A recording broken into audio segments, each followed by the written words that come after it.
Bonjour tout le monde. Alors j'ai décidé aujourd'hui de me présenter parce que je ne pense pas l'avoir vraiment fait. Tout simplement parce qu'une de mes abonnées, Christelle, adorable, comme vous toutes d'ailleurs, m'a demandé mon prénom. Voilà. Donc elle m'a donné cette idée, effectivement, de venir vous parler un petit peu de moi, de façon à ce que vous me connaissiez davantage en dehors de mes délires. Alors, on va commencer bien par mon prénom, pour Christelle, et puis pour les autres. Donc, je m'appelle Francette. Oui, Francette. Voilà. Pourquoi le pseudo de Miss Gazelle? Parce qu'effectivement, il y a une raison. J'avais une excellente amie lorsque je travaillais à Nice, qui était une collègue et une amie vraiment extraordinaire, qui m'a quittée il y a très très peu de temps, ça doit faire à peu près un mois. Je l'avais dans mes contacts Facebook et, et elle est partie d'un coup. Voilà, elle s'est éteinte devant son ordinateur et ça m'a énormément éprouvée. Et cette amie, lorsqu'elle m'a connue, eh bien, j'avais 20 ans. Et vu que je suis quand même relativement grande et que je suis toute en jambes, eh bien, ma façon de marcher et de courir l'amusait et elle m'avait appelée la gazelle. Voilà. D'où ce pseudo. Et bizarrement, ma meilleure amie actuelle, donc que j'ai depuis plus de 36 ans, m'a appelée ma gazelle aussi. Elles se sont jamais concertées et elle m'appelle très souvent ma gazelle. Voilà, peut-être que je ressemble à une gazelle, j'en sais rien. En attendant, voilà l'origine de mon pseudo, Miss Gazelle. Donc ce sera Miss Gazelle. Je suis née un 1er avril, oui, c'est peut-être d'ailleurs pour ça que... Je suis née un 1er avril 1952, donc j'ai 62 ans. Je vais avoir bien 63 ans le 1er avril. Je suis née en Afrique du Nord, plus exactement à Bonn, une ville qui aujourd'hui s'appelle Annaba, mais qui pour moi restera toujours Bonn, en Algérie. Donc je suis pied noir, d'origine maltaise, espagnole et italienne. Donc voilà un petit peu. Je suis arrivée en France avant l'indépendance, car eh bien, les attentats, les bons trains, la vie en Afrique du Nord devenait absolument très très dangereuse. Mes parents ont eu une opportunité donc de venir en France et nous sommes partis. Oui, bah effectivement, c'était un déchirement pour tout le monde. Même moi qui avais 4 ans à l'époque, j'ai des souvenirs très très très très durs. Donc nous sommes partis de notre pays en 1956 et nous sommes arrivés à Vichy. Et voilà donc l'histoire. Je ne vais pas m'étendre sur ce sujet qui quand même restera toujours une plaie béante et un sujet très très douloureux. Vous vous en doutez. Je suis retraitée, bien évidemment. D'ailleurs, j'en suis très satisfaite, hein, bien que ma retraite ne soit pas très élevée, mais je ne suis pas là pour vous faire un vaudeville, hein. Je vis très bien parce que j'ai des goûts très simples et que je me contente de tout ce que j'ai. Un rien me fait plaisir, donc je n'ai pas besoin d'avoir non plus des millions pour être heureuse. J'ai travaillé, la plupart de ma carrière a été effectuée dans le commerce, le prêt-à-porter, la décoration. J'ai démarré ma vie professionnelle dans la coiffure. Donc j'ai fait 4 ans de coiffure quand j'étais jeune. Et j'ai donc arrêté parce que j'avais trop envie de faire la fête et que les deux, le travail et la fête n'étaient pas tellement compatibles.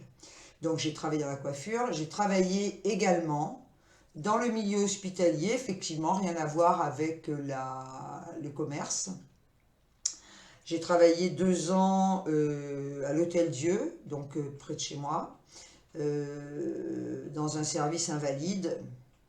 D'ailleurs, je pense que beaucoup de gens devraient faire un stage dans ce milieu pour voir ce qu'on peut devenir. Et ça permettrait peut-être d'être beaucoup plus humain. Parce que on se rend compte que la vie, finalement, c'est pas grand-chose. Et tant qu'on est bien, eh bien, il faut savoir en profiter. Il faut savoir aussi donner. Il faut savoir aussi être altruiste, voilà. Parce que c'est vraiment, on peut voir la déchéance d'un être humain quand on est dans ce milieu-là.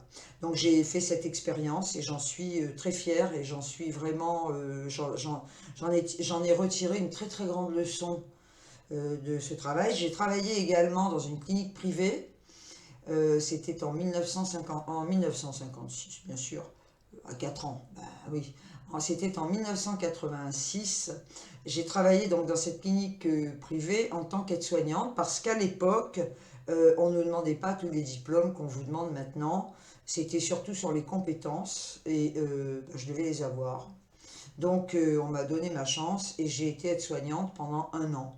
Voilà, donc dans le privé, une aide-soignante ne fait pas exactement le même travail que dans le public, parce que dans le public, une aide-soignante fait surtout les lits, un peu de ménage, alors que dans le privé, une aide-soignante, à l'époque, enfin une aide-soignante aujourd'hui diplômée fait exactement la même chose, bien sûr, mais une aide-soignante à l'époque où moi je l'ai été, en privé, dans le privé, faisait les soins, assistait une infirmière, c'est-à-dire qu'on faisait les soins, les piqûres, les prémédications, on amenait les patients au bloc, enfin voilà, c'était vraiment, on ne faisait pas de ménage, c'est pas déshonorant parce que j'ai commencé quand même comme ça, hein, dans cette clinique. Et là c'est pareil, ça m'a appris beaucoup de choses, ça m'a appris ce qu'était la maladie, voilà. Bon, donc effectivement, je ne regrette pas du tout ce parcours-là. Cette expérience que j'ai eue m'a apporté énormément, énormément. Euh, Ensuite, donc je me suis mariée à l'âge de 20 ans. J'étais très jeune. J'ai eu une fille. Je suis restée mariée 4 ans. Oui, parce que j'avais un mari. Je ne vais pas faire son histoire, mais bon, c'était très très difficile. Je l'aimais, ça a été mon premier grand amour. Je l'ai aimé comme jamais. Malheureusement, voilà, la vie a fait que ça n'a pas fonctionné pour X raisons. Mais de ce mariage, j'en ai ressorti une fille extraordinaire et c'est ce qui est le plus beau cadeau d'ailleurs. Ma fille m'a donné 2 belles petites filles, hein, qui va avoir 13 ans et une de 15 ans. Donc ça, c'est la continuité, c'est absolument extraordinaire. Ensuite, oui, je vis seule. Je vis seule, je n'ai pas toujours vécu seule, hein.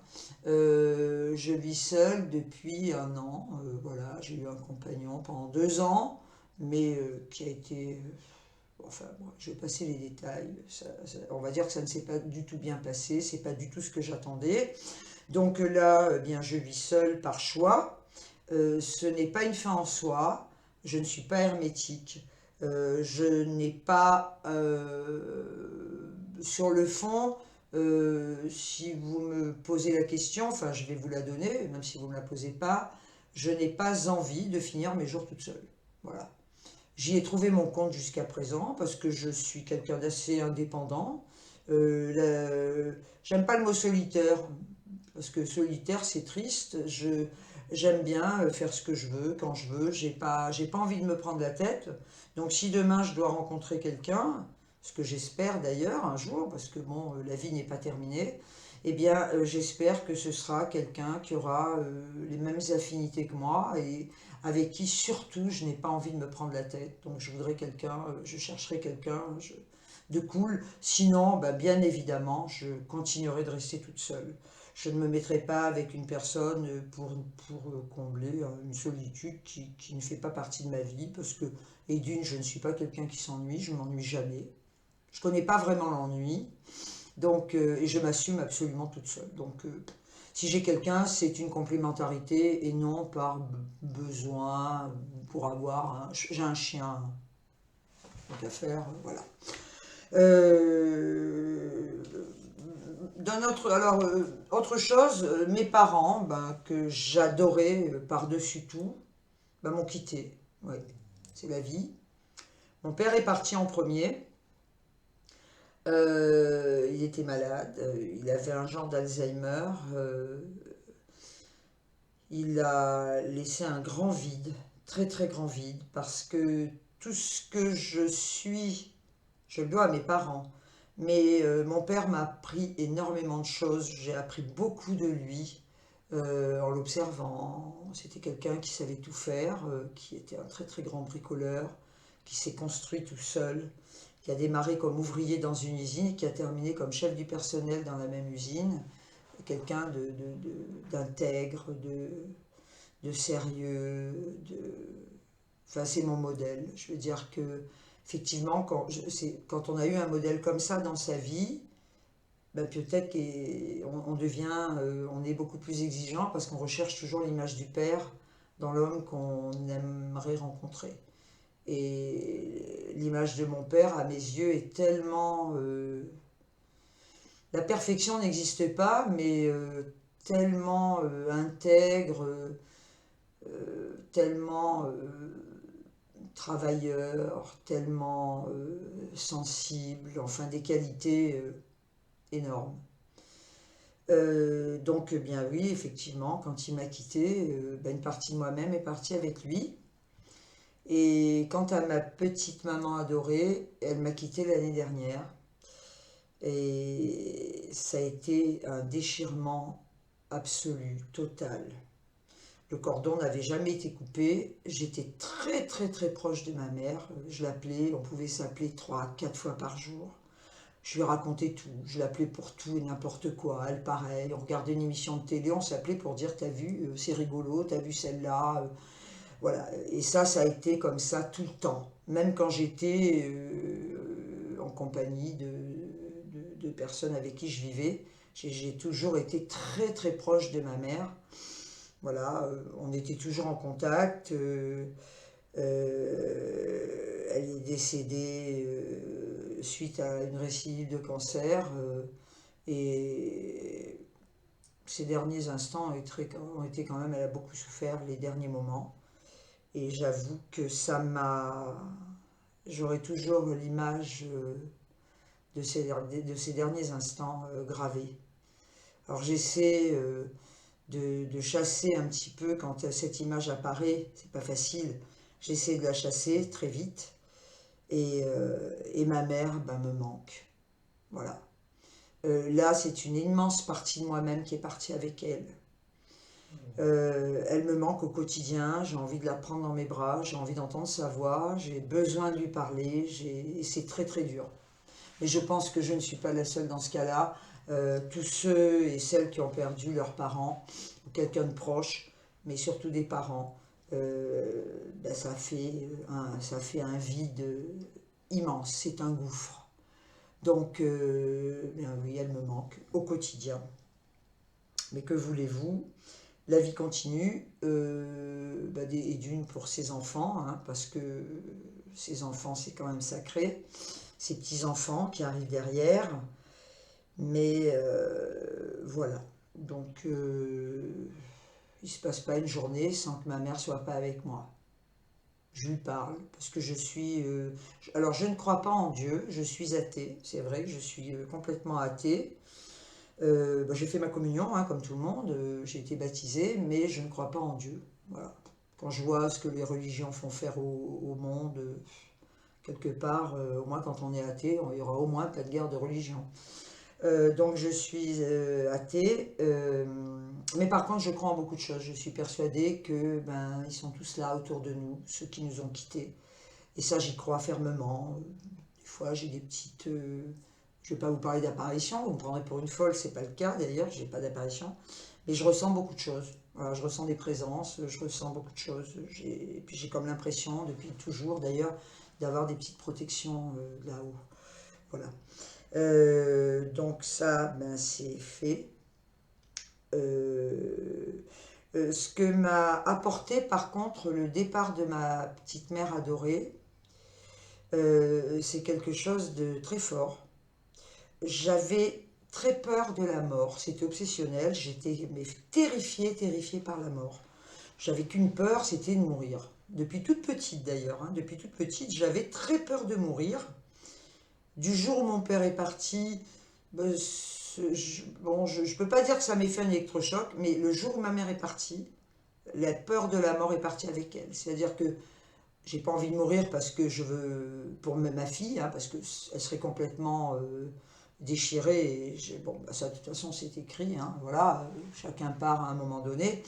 Mais du jour où ma mère est partie, la peur de la mort que j'avais a complètement disparu, ce qui fait qu'aujourd'hui, ben, j'ai absolument plus peur. J'ai peur d'être malade et de souffrir, j'ai peur de vieillir en étant incontinente et de pour ça que je suis pour l'euthanasie aussi. Je suis pour l'euthanasie. Il serait peut-être temps qu'on évolue aussi. D'autant plus que c'est quand même quelque chose d'hyper encadré. Hein. C'est pas le voisin qui va venir vous euthanasier non plus. Voilà. Quoi vous dire d'autre sur moi? Bien, c'est très difficile de parler de moi.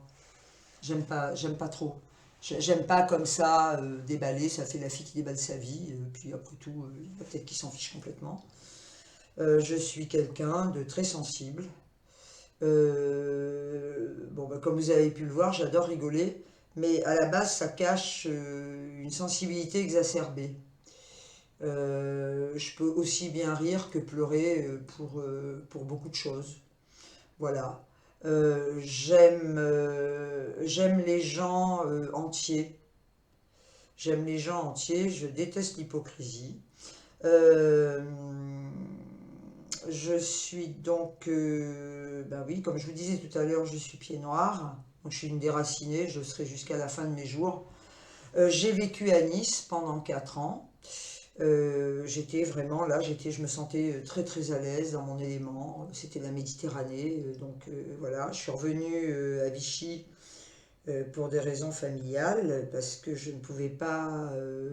Je travaillais dans un magasin de vêtements à l'époque, j'étais vendeuse avec un petit salaire, et malheureusement, j'étais mariée, mon mari ne travaillait pas, et j'avais pas les moyens de payer une nourrice. Donc c'est mes parents qui s'occupaient de ma fille à Vichy, donc j'étais éloignée de ma fille.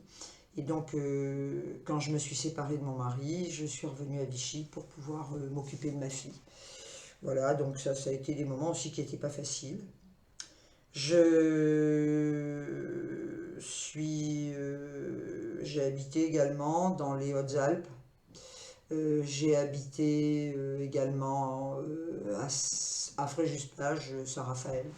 Fréjus-Plage pendant 1 an. J'ai vécu à Paris à 18 ans. Voilà, parce que j'avais besoin de m'émanciper, parce que je sentais que j'étais trop dépendante de mes parents, dans le sens où je me sentais incapable de faire quoi que ce soit toute seule, je me sentais très gourde, prendre le train me faisait peur, j'avais toujours besoin d'être avec mes parents, de tout faire avec eux, je me sentais incapable de m'assumer toute seule. Donc un jour je me suis dit, tu vas te prendre en main, tu vas partir et tu vas te débrouiller. Donc je suis partie à Paris pendant 1 an, et là j'ai fait, ben, voilà, j'ai un peu fait tout et n'importe quoi, j'ai bossé, j'ai fait la fête, etc. Donc, quoi vous dire, je suis restée mariée 4 ans, c'est pas beaucoup, 20 ans, séparée à 24 ans. Je ne suis pas restée seule. J'ai dû avoir ben, de l'âge de 24 ans à 63 ans. Bon, je suis peut-être seule aujourd'hui, 62 ans, même si je suis seule aujourd'hui. J'ai eu en gros peut-être 5 concubins. Voilà, avec lesquels je suis restée 3 ans, 4 ans. Le plus, ça a été 9 ans parce qu'on ne vivait pas vraiment ensemble. Et le jour où on s'est installé ensemble, ça a duré 1 an, quoi. Voilà. J'ai pas, je pense pas, c'est pas d'une instabilité de ma part, enfin, ou du moins j'en suis pas consciente, mais c'est les hommes qui ont partagé ma vie ne m'ont pas apporté ce dont j'avais besoin, c'est-à-dire d'amour. Il m'aimait, mais pas comme j'aurais aimé être aimé. Et moi, je donne beaucoup, c'est vrai. Et j'avais pas de retour. Donc, au bout d'un moment, ben, on n'aime plus. Enfin, moi, personnellement, je suis comme ça. Au bout d'un moment, j'aime plus. Donc, ben, j'ai laissé tomber et voilà. En gros, eh bien, écoutez, je pense que je vous ai à peu près tout dit. Mon nom de famille, bon, ben, mes amis de Facebook le connaissent, donc je ne vais pas le dévoiler comme ça sur YouTube. Bien, écoutez, on a fait un peu le tour, hein. Maintenant, si vous avez d'autres questions, si vous avez envie de savoir un petit peu plus, si vous avez envie d'en connaître un peu plus sur moi, si ça vous intéresse, parce que je pourrais faire une vidéo de 2 heures, hein. Je pourrais vous parler du poids que j'ai pris, des 30 kilos que j'ai pris une période, que j'ai reperdu. Je pourrais vous parler de vraiment approfondir. Mais bon, je ne vais pas vous tenir la jambe pendant 2 heures. Au bout d'un moment, vous allez déjà là, je regarde, ça fait 21 minutes. Au bout d'un moment, ça va peut-être vous gaver. Donc si par hasard cette vidéo vous a intéressé, eh bien, et que vous voulez en savoir un petit peu plus sur moi, eh bien, écoutez, je pourrais éventuellement, si vous le désirez, si vous me le demandez, ben, je pourrais vous raconter d'autres petites parties de ma vie comme ça, voilà, par petites étapes. Eh bien, vous en connaissez un petit peu davantage sur moi, voilà. Et puis vous pouvez vous apercevoir que je suis effectivement déjantée, mais que je ne suis pas que déjantée. Alors sur ce, je vous fais de gros bisous. Merci à Christelle qui m'a inspirée pour faire cette vidéo. Je te remercie, ma petite Christelle. Tu es un amour. D'ailleurs, toutes les personnes qui me suivent et qui me font des commentaires, je tiens à vous saluer et à vous remercier pour votre gentillesse. Vous êtes vraiment des personnes mais adorables, sensibles, respectueuses. Et vraiment, je ne vous connais pas, mais je vous adore toutes. Et quand je vous l'écris, c'est sincère, parce que je sens en vous des personnes hyper humaines, et c'est ce que j'aime le plus au monde. Voilà. Donc, je vais vous laisser. Je vais vous souhaiter une excellente journée. Je vous fais des tonnes, des tonnes, des tonnes de bisous, parce que vous le méritez, vraiment. Et puis je vous dis à une prochaine fois, ben, à la prochaine vidéo. Comme je vous l'ai déjà dit, je ne sais jamais trop à l'avance ce que je vais faire. Et là, c'est grâce à Christelle que j'ai fait, j'ai fait cette vidéo. Voilà. Alors sur ce, je vous fais des gros bisous. Et à bientôt. Au revoir. Et ma coupe, hein, c'est moins apprêté qu'hier quand même, hein. Voilà. Ciao!